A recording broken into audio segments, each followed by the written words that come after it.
Crime Book Club. I am here. I am smiling. I have Simon McCleave.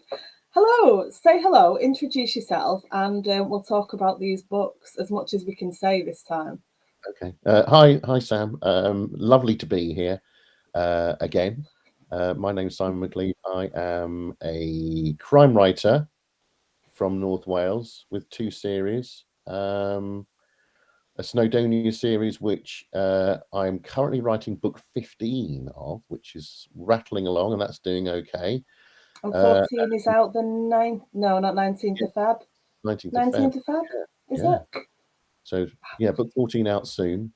And I have another series with HarperCollins based in Anglesey. The second book came out in January. I have already completed the third book. That's out in June. So I have noticed it's up for pre-order. it is up for pre-order for anyone that wants to. It's a serial killer book. So if that's your thing, then you should go and pre-order it. Do you And like a that's serial killer book?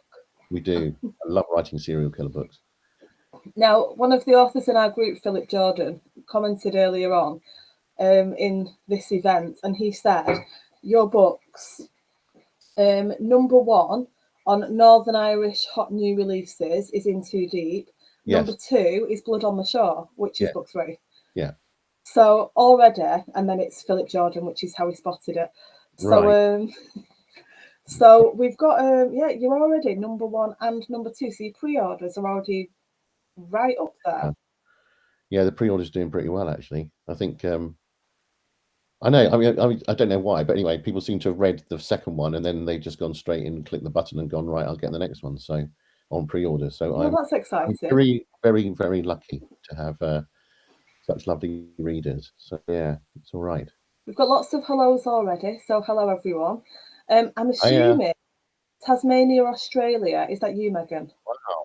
I'm assuming we've got Megan with us, so we shall see. Tell us a little bit about Laura Hart. I mean, you've already put this woman through the ringer, and it's only book 2. I know, bless her. So she was the chief hostage negotiator in the Manchester Met Police, sort of 3-4 years before the books start. And she's in a hostage situation, and her husband, who is a uniformed PC, dies in a huge explosion with sort of drug gangs. And obviously she's very traumatized by this, and she moves back to her home, which is the island of Anglesey, which is off the North Wales coast, with her 2 kids, and she starts to rebuild her life. She leaves the police, and then when we sort of meet her, that she's been working in sort of business, some negotiations and stuff. And in the first book, something happens, and she's called back to negotiate. And at the end of book 1, she sort of decides that, having been back working with the police, that she kind of feels that's her vocation. So book 2, In Too Deep, we see her. It starts with her first day back after being off the job. Nice quiet back at work. Yeah, nice quiet day, and they find a skeleton, and that's her first day, and then that leads into sort of historic crime stuff, which I always really like. I think it's always fascinating to kind of unpick the pieces and find out what happened to whoever it is that's buried in that grave, shallow grave. So yeah. And that's one of the notes I made, actually, that cold cases I've got a real soft spot for, because authors, and this is no comment at all on anything that happens in any of your books, so we're not giving any spoilers. I'm keeping this very generic. Yeah. But as an author, you really get to choose the ending, which obviously in real cold crime cases, there's often questions unsolved for decades and hundreds of years sometimes. So it must be nice to have some control over whether there's a resolution, whether there's not, how much people get to find out about the person who passed away. Yeah. Having control must be quite a fun thing. Yeah, completely. And I sort of knew unlike some writers, I know the ending when I start the book. I know who did it, what's going to happen. If there's a twist, there should be a twist normally. But with those historic sort of cold cases, it means that it's much more of a kind of piecing a jigsaw together, and it's all more difficult because it's in the past. And so obviously, some people, witnesses may not be around. DNA evidence might have gone. And so the kind of mystery of it and solving that mystery is more difficult. I really like them. I had to kind of have a little bit of a a discussion with HarperCollins, because they weren't crazy about the idea of a cold case. So I sort of had to kind of we did lots of work on it, and I think it worked out really well, because their notes were brilliant, but they were very cautious about how interesting it is as a book, in terms of the mystery of it, and is there enough action, is there enough stuff in present day, and it's a balancing act. So we got there. Oh, you got there. There's definitely a bit of action. Definitely some action. There's definitely some intrigue. Yeah, there is a lot going on. I mean, your books are always quite involved, though. Anyway, I'm always amazed at how you keep up with all the details. Do you have lots of have you got one of those really cool things, you know, like the police on the TV have, a board and like string and like photographs here? I don't understand how else you could keep up with it. Please don't tell me this is all in your head. I've got a great big school style whiteboard up on that wall. It's huge, like a classroom. And so when I start to plot, it's just covered in scribblings and different colors and arrows and all sorts of crazy stuff. So yeah, no, I normally have it all up there. Excuse me. And then so yeah, I sort of plot it out on that. And then, but pretty much then once it's done, I don't really look back at it, because it's kind of in my head. But it's quite useful to sort of plot it out. How much about Laura do you know before are you still discovering her as you're writing, or have you got a very firm idea, or is it a bit of both? Bit of both. It's sort of like having written nearly 20 Ruth Hunter books, including the London series and the prequel.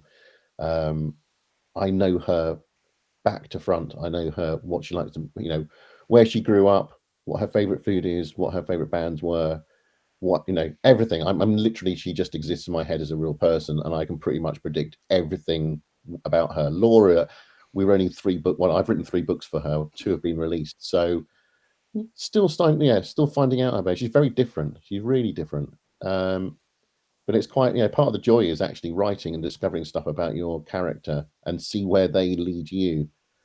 So I think in terms of plotting books, it's I have this sort of skeleton structure of a book in terms of beginning and the end and a little bit of the middle. Often I'll be writing and my main characters will take me somewhere else that's more interesting, or we'll go off on a bit of a tangent. And as long as I can make that work towards the ending, then I'll kind of let them. I know it sounds mad. They're not real, but I will let my imagination and them lead the way where it's more interesting. And so I find stuff out about them that I think, oh, okay, and that's really fun. That's a real joy to do that. Great question here from Alex Shaw. Do you have a favourite cheese to nibble whilst writing? How can I not ask that, Alex? Cheese. It'll probably be brie if I was going for anything. Yeah. Now, Kaz knows that I have. I like really, really bad blue cheese. Yeah, I love. Kind of really, really blue cheese, really blue Stilton. Like as high up on the scale as it comes. So yeah, I had some of that from Kaz this week, and yeah. Anyone wants to share what their favourite cheese is? Somebody's saying I can see Sam in Simon's glasses. Hello, Rebecca. Yeah, no, I've got. In fact, my wife's so annoyed with my blue cheese eating that it smells so much that she's got one of those bell jars things that you kind of put over the top of it to stop it smelling, because it like ruins the kitchen. So yeah, I know. Yeah, and I love a nice creamy brie and Stilton. There you go, perfect. See, that's Leslie. Hi, Leslie. Oh no, she said Stilton, and then it's like the sick emoji after it. Oh, right. Stilton's lovely, behave. Oh, yes. Mature cheddar for Rebecca, red Leicester for Donna. So for the first, obviously we can go to the earlier books of Ruth in a minute, but you like writing DIs. Is there a particular reason for that?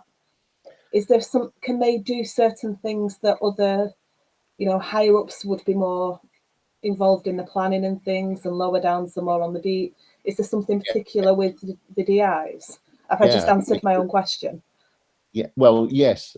It's the kind of the fine balance between. So a DCI would pretty much rarely leave a station, despite what books and TV will tell you. If the DCI will normally run CID, and they will normally be based at the station, and then the DIs and the DSs will go in, and then they'll be off, and so they don't really see an action. So I kind of don't want a DCI because that's not very interesting. But if you have a detective constable or a sergeant, they don't have any power, and they kind of, it's quite nice that Ruth gets to do the kind of, I love briefing scenes. I know that's really, really boring, but I love it that when they get, I love it when they've got all the stuff on the boards and they've got like maps and they're like trying to piece it together, and she gets to lead that. So I kind of want her to be a detective inspector, but she can get in the car, go out, chase people, question people, all that kind of stuff. So it's those briefings, you get to see the whole dynamic of the whole team, don't you? And you get the balance, and you get to see who everybody's not that keen on and who everybody really likes. And there's so much fun in that one room, unless you're a real officer. Well, police departments are, CIDs, they're a team. So it's kind of like how the dynamics of that is always fascinating. And they're all like, individual characters. And the more I write, the more some of them come into their own. Certainly in the last 3 or 4 books, I've got like some of the characters that I've created through it have become much more sort of prominent as characters. So no, it's good stuff. How was it different for you to write Ruth as a DC? What did you get out of that series in London? Yeah, I quite liked it in that. I quite liked it in that even in the night. Well, we've seen it in the press recently. In the 90s, female police officers were treated really badly, and it kind of was still pretty archaic. And because DC still have those sort of misogynistic kind of attitudes to female police officers, even in the late 90s, it was still rare-ish to have female detectives. They were, but there was still a kind of hierarchy going on. So I kind of got to explore all that stuff with her, and she's like partnered with her, with another female DC. So I quite liked the interaction between these 2 young DCs in a world that's still quite old-fashioned in its kind of views on female coppers and on its views on various things. So yeah, it was fun. It was really fun to explore that. We had Jonathan Peace on last night, who writes the Louise Miller books in Ossett in North Yorkshire, and his character Louise is in that exact same kind of situation, and it's really interesting, and it's different in different places as well. London's different than Yorkshire, and there's so much to play with. It was really interesting to talk to him about that as well. Donna said, as a couple of people present are currently trying to write their first books, is it important to know their characters in that much detail to begin with? Some advice says yes, some says no. I think that probably varies from author to author. Yeah, gosh. I think I found out, with Ruth, I think I sort of found, I had a kind of clear idea in my head, sort of milling around. I sort of knew I knew kind of where she came from. I think the other thing is, when I wrote Ruth, it was basically my journey. She was my age. She'd been brought up in South London, and she'd moved to North Wales, and so was a bit of a fish out of water. So in that way, I could write that because that was me. So that kind of really helped. However, I found out lots about her as I've written each book. So I suppose it's a balance, I think. I wouldn't be comfortable going into writing a first book and not knowing very much about my main character, but then I wouldn't be going back and writing reams and reams of stuff about their biography. I think it's a balance to be struck, I think. That segues very nicely into, because there were similarities between you and Ruth with the move from London to Wales, anything similar for you and Laura? Other than wild swimming, you're both mental. I'm trying to think. She had quite a wild 20s, sort of clubbing in Manchester. I was in London, but same sort of thing. I think it's more about sensibilities. There's less in terms of sort of factually, but I think her outlook on, you know, her relationship with her kids is very similar to my relationship with my kids. They're both similar ages, so I'm kind of basically stealing my own kids to put in a book. So that stuff works quite well. Yeah, I just think her outlook on life and what it, I suppose the way she views life is kind of the same as me, rather than anything particularly factual. Before we went live, I read this out to you, so I've written it down so I wouldn't forget it. Rosie calls Bo Maris provincial and boring, which really made me laugh, because I reckon what you'd get in my house would be in it boring, or in it rubbish, or proper rubbish here. You know, they talk nicer than I do. Let's be clear, I am really bringing out the Manchester area that I live in my accent. But it just made me laugh that, and then you said that Rosie, you know, is basically your daughter. That was really, really, I mean, she's got a good vocabulary. She's very articulate, and she's far too clever. And as we talked about before, she's very good at arguing. I mean, she can start an argument in an empty room sometimes. Not these days, but when she was a bit younger. But yeah, no, she's very smart, which kind of makes it more difficult in some ways. But she seems to be happy that I'm basing a character on her. She seems to be flattered rather than horrified, but mainly because she hasn't read the books yet. So you wait. What does your son think? Is he flattered or horrified, or he's 12, and he's just like, is he just not bothered? He's just not interested. He's playing Minecraft or playing football or whatever it is. It's just like, he doesn't know what I do, and he's completely underwhelmed by anything I do, which is cool. But isn't that what they're supposed to be? Underwhelmed by everything. Everyone in the whole house is underwhelmed by what I do every day, which is brilliant, because it means I don't. It's why you come and talk to people like me. I'm really giddy to see you. Yeah, well, I don't understand, but no, it's good. You know, keeps my feet on the ground, and I just go. It's not a proper job. All I do is make up stuff. So, well, as long as it pays the bills, I mean, that's what you want. Yeah. Themes are going to something from us sat here smiling. We're going to go to something a little darker now. Okay. Themes of grief. So in this one, like I said before, we're going to be careful what we talk about. Yes. But we are well aware that Laura's husband Sam died in the line of duty. We know that. So her relationship with Sam now bear with me for anyone who's following along and hasn't read anything yet. She's still talking to him. She's still. Yeah. Her memories of him are very much present. Yes. She's arguing with him. I mean, her grief it's so pronounced. I mean, as it would be, I suppose. And she seems to be figuring out her own way in her life by how she feels he would react, like she's projecting that onto him. It's just really interesting. It's really detailed and intricate.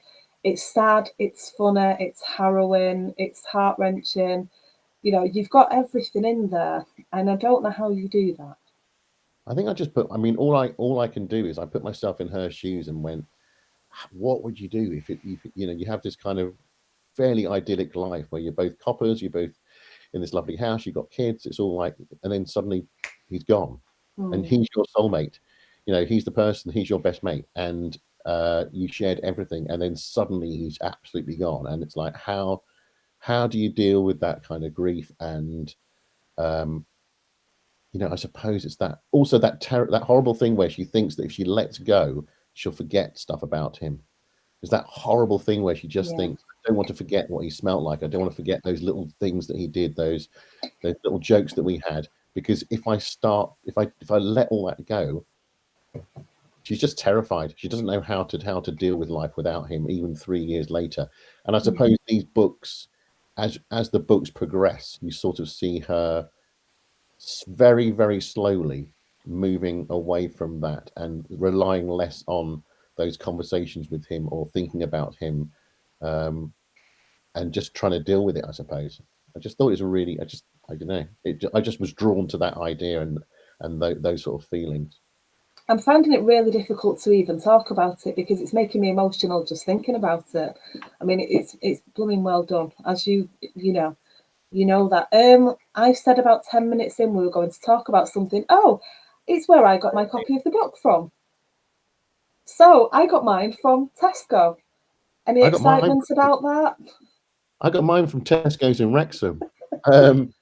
Yeah, that's not that. As I said before, I was more excited about that than pretty much anything in the last 20 years of my life. Pretty much, it was just like my mum. Like my mum was down in Rains Park in South London, and then she texted me and went, "Your book's in Tesco's." I mean, I knew it was going to be in Tesco's, but it was just. I think it's that there are certain things that happen, I suppose, as a writer, and getting a bestseller or getting reviews and all that kind of stuff. But when your book, there's that kind of moment where you go, "My book is in a supermarket." It's sort of a little bit of a, when I first saw it in Waterstones, that was a really big moment. But now I see it in Tesco's, it's sort of like, wow, okay. It sounds a bit mad, but it is just that one of those things where you kind of feel sort of like, all right, okay. It was just a nice thing to happen. Hello Mills says, I imagine it's very special seeing a book in a really mainstream location. That's the thing, somewhere that you're just going to wander Yeah. Waterstones, W.H. Smith, lovely, but it's a bookshop, which Yeah. is great, but going to where you're just going for your shopping and suddenly you're on the shelf. Yeah, I mean, this is Tesco's in Wrexham, where I've been going for like the last 15 years every week to do the shop. And then I kind of went left down the book aisle and my book was there. And there's part of me, you sort of pinch yourself and go, that's crazy. How's that possible? Because it's there with, whoever, Michael Connolly or sort of like great big kind of blockbusters. And I'm going, and then I don't know. Anyway, yeah. So, and it's selling well. They've sold over 1,000 already or something. And I don't know. That seems like it's just a nice thing, isn't it? I think. Of course it is. I bought you and Harriet Tice on the same day. Oh, cool. I think it's called It Ends at Midnight. Yeah. And I don't know when I'm going to read it. It's one of those that you all know I read for the interviews and everything in between. I'm just stroking books occasionally. Oh, did you do a Tesco shelfie selfie? I did, but it was really embarrassing because it was about 9 o'clock at night and there were like some kids walking around and I was thinking, how am I going to take a photograph of me with my book, a selfie, without looking like a complete I'd have loser? made them take it and post. So on I their kind own phones, get them to share it with the hashtag. Yeah. So yes, I did do a Tesco shelfie selfie.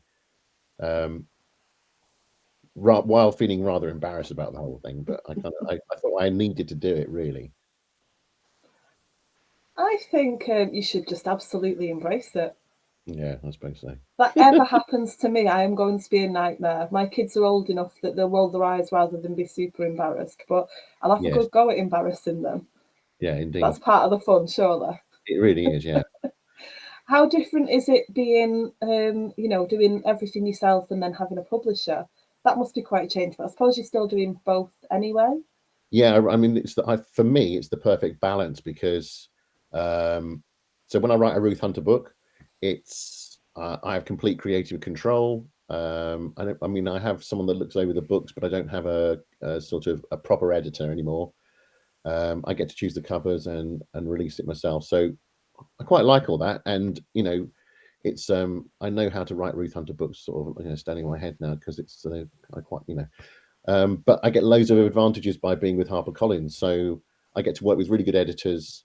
The people at Avon, which is an offshoot of HarperCollins. Yeah. The people there are lovely, and they book me in for book signings and book crime festivals and going on the local radio like BBC Wales, and they do all that stuff. Oh, yeah, so I kind of think that's quite fun. And if you're an indie, no one's interested. It's really weird. If you're an indie, so whether you're any of those guys that you look in the Amazon charts and they're absolutely selling truckloads of crime books, they do not get invited to any crime book festival. It's just bizarre, isn't it? They're selling other crime writers. I know how much, like J.D. Kirk or Jason Dalgleish or David Gatwald or Rachel McClain, all those people who sell gazillions of books, they sell a lot more than I do, but they don't get invited because they're indie and therefore they're not. Well, I don't know. They're not valid. It's the bizarrest thing. Michelle Kidd said she's just making the journey from self-publishing to a publisher, so she's very interested in your journey. Any advice for Michelle? Michelle's coming on in a few weeks for an interview. Oh, okay. So I think it just really depends on the publisher, because before I took the jump, I had 3 or 4 people going, "Don't, whatever you do, get a publishing deal." And I pretty much ignored them, and it's been an amazing experience, because my writing's improved. I get to work with really, really experienced literary editors who have made my writing better and given me fantastic notes. Oh, sorry, just seeing this. J.D. Kirk was at bloody Scotland. Stop being distracted by the comments and finish your answer. So yeah, and you got all the, you basically, I won't, as an indie, I won't get my books into Tesco's or Waterstones or WH Smith's. Impossible, pretty much impossible. And yeah, there's a handful of people who've managed it, but it must be really hard. Yeah, like in fact, J.D. Kirk's had some of his in those. I think L.J. Ross as well. Yes, Louis Ross. Yeah. They're very, very difficult to do. So you kind of get all that advantage, and you get press, and you get stuff in newspapers. You get stuff that kind of, it's more visibility. But it's really but financially, it's very different. It's so badly paid. And traditional deals, it's not. It's compared to. We're laughing, but that's awful. You'd imagine it'd be the other way around. 3 Lamborghinis on the drive. No, it's just, it's very different to the indie world. So that's why I keep both going. For all, just so many different reasons, but it worked for me. It works really well to have both in tandem. So there's no disappearing of the Ruth series. No, anytime soon. That's all just carrying on. Yeah, I think. The thing is that obviously, I can see the figures. I get pretty much the same number of people pre-order it every time. Everyone, people read it and go, "When's the next one?" So while that's happening, and while I still keep going, "Oh, that could happen and that could happen," I might as well just keep writing. I love writing them. I love her. I love Nick. I love all the other characters. I love writing those books.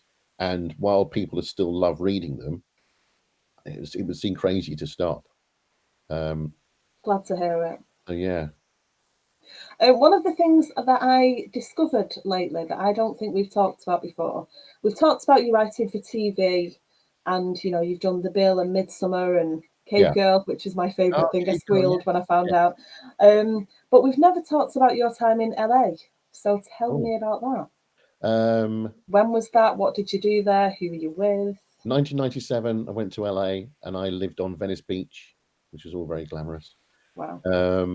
And I worked basically as a story analyst, which meant that I worked for Miramax, which I probably shouldn't really talk about these days, but anyway, and Fox 2000. Okay, we still like you.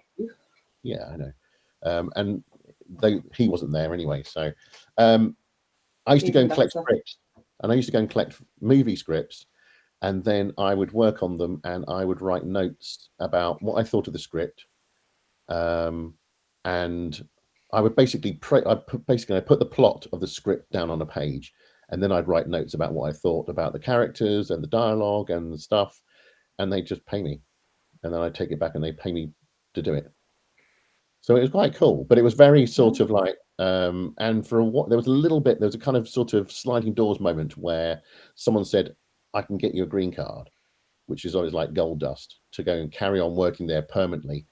But there was a kind of few times where I sort of saw what it was really like, and it was so cutthroat, and it was so full of bullshit. Excuse my language. And so perfectly acceptable in this context. It was all the kind of things that you think about the Hollywood film industry, and I just went no. So I did like 5-6 months there, and I really enjoyed it. But I did spend most of my time hanging out with Brits or Kiwis or Aussies. And not people from LA. So I kind of went, that's probably a bad sign. That probably means I shouldn't stay there. But a good experience, it's kind of like things that I can kind of go, that was pretty cool for a bit, but not for me long term. So going from LA back to Anglesey, I mean, you've covered a lot of North Wales already. I think, is it Llandudno the next one for Ruth? Llandudno Pier is the... Llandudno Pier. Spent a lot of time there, so that'll be an interesting one. Have you? Awful lot of time there. school trips and family holidays and days out, all kinds of things. So yeah. Oh, cool. But now Anglesey, how much time have you spent in different places on Anglesey? Not probably enough actually, but I mean, we've been there.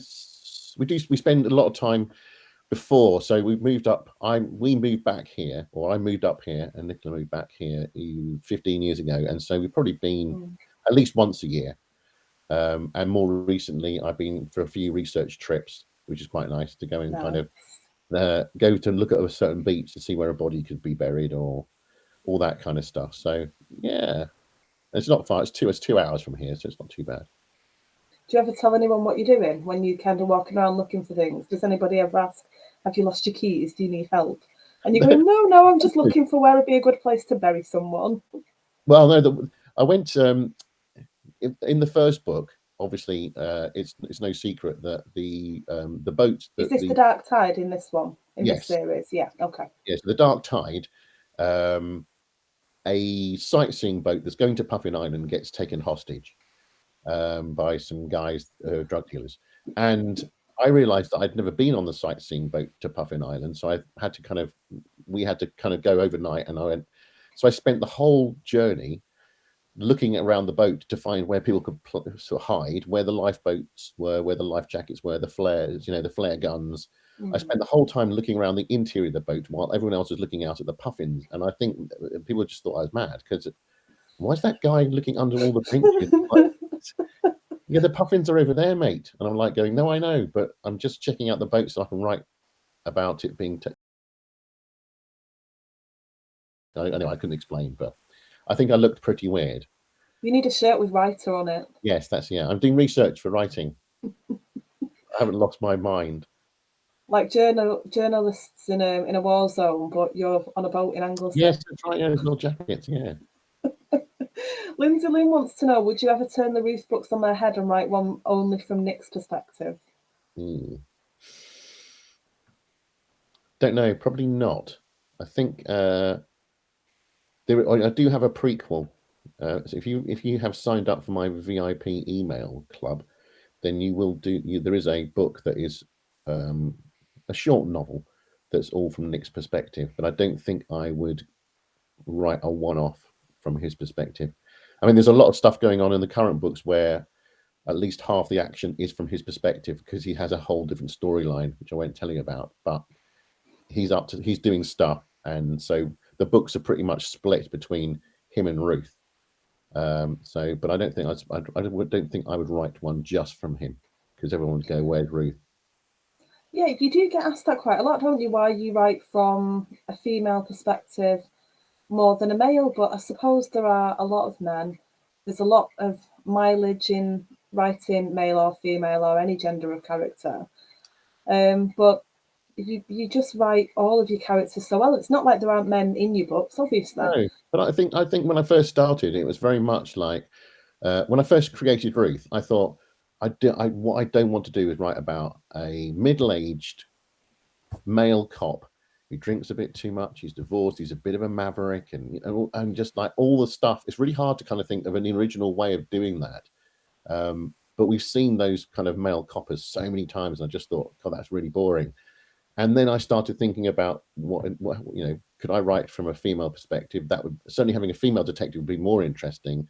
And she's gay, and I had some sort of like personal knowledge of people that had been through what she'd been through. And I just went, that feels fresh, that feels more original, that feels. And then the more I got to know her, I thought, well, actually, that makes sense. And the same with Laura. I think, I mean, HarperCollins were very keen for me to do another female-led crime series, so I think that probably helped me make my decision. But I really like writing for female characters. I've no idea why, but it's well, it works for you. Yeah, exactly. So I kind of think I'm now used to it. I just had a look, and it was Donna who asked, would you write your life story because you've had such an incredible life? Oh God, no, that would be terrible. I don't think so. Are they the wrong kind of skeletons? No, I just think it's that kind of like ego thing. I just think that would be terrible. The idea that anyone would want to read a book about what I've done in my life. I just think, oh no, that would be that would be too uncomfortable. Not because I've done anything particularly dark, but it just kind of go, I don't think it'd be very healthy for my head for anything like that. But I'm happy to talk about it a little bit. It's really hard to talk about this book at all. So we're gonna go with the prologue. Okay. So I loved the twist in the prologue that do you want to explain it? Yes, there is a body. However, we need someone to find it. Yeah, I loved that. I thought that was genius. Because you just go, what? Yeah, well, I suppose that's the, because obviously, clearly, most books like of that style start with someone burying a body and doing everything they can to make sure that no one ever finds it. So it was just quite a nice way of playing it. So then the reader hopefully goes, what the hell's that about? Why do they need to find this body? So yeah, no, it was I forgot when I've written that, but yeah, no, it was nice. But I really enjoyed that book because there's the most research I've ever done for a book, because it looks at the Ireland and the real IRA and the SAS and the kind of the Good Friday Agreement and what was going on in Belfast in the 90s. And my father-in-law was part of the British Army, and he was a bomb disposal unit in Northern Ireland. So actually, when I was kind of talking about car bombs and other stuff that's all technically correct, he actually told me like the fuses and wow. So it was kind of like, so it was really that stuff I found fascinating, and I read tons and tons of stuff about it. So that was really interesting because obviously it's all going on in the modern day on Anglesey, but then cutting back to the late 90s in Ireland, I found absolutely fascinating to kind of put that in. So hopefully that worked.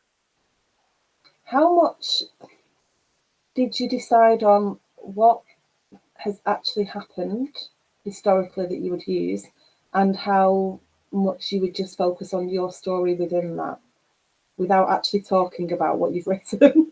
Right. This is a nightmare, Simon. Everything in there I wanted to either be based on real events or based on something that was something very close that did happen. So I read books about people going undercover in the IRA and people in the SAS and the fight and the Good Friday Agreement. So everything there had to feel real. Some of it's fiction, but a lot of it is based on either real events that I've then just changed a tiny bit, or actually there are real events in there that did actually happen. So I just wanted it to feel as authentic as I could make it. Because also I think if you're going to write about Ireland, you have to kind of get it right because of what's happened there, and it's such a kind of, there's so many tragedies there and so many kind of dark stories. You can't kind of go wading in and kind of make stuff up and either glamorize it or get it wrong or use it in any kind of way. So you have to you sort of owe it to what's happened to be authentic about it. I was pretty sure this was Donna, and it is. Did you give Ruth or any of your other main series characters quirks or characteristics early on that you later regretted? I'm fairly certain I've seen her ask that one before. Fun question. Gosh. Or is there anything in the books that you think, oh, I've made a rod for my back there?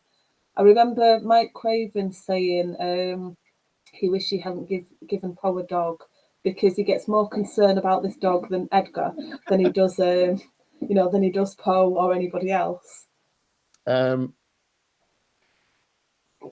think nothing I can think of that springs to mind, but I mean there have been like subplots for characters where I've written something that's kind of like, oh, that's a good twist, and then I've completely forgotten about it. Like someone said, oh, I was pregnant, or I don't know, something, and then I've gone back and gone, oh my god, she's pregnant. Or so there is stuff that I kind of throw in and then go, but I don't think there are any. I mean, there is stuff that has made it more difficult, but I kind of think I quite like the challenge of it. So nothing I regret at the moment. Not that I can think of anyway at the moment. I think it's all right. That's a good point as well, because you do give the characters challenges, but that must give you so many exciting avenues to go down when you're writing it, when you're working through it. When you said you've got you know, kind of the beginning and the end and an idea of the middle, but then you allow yourself to kind of go with it.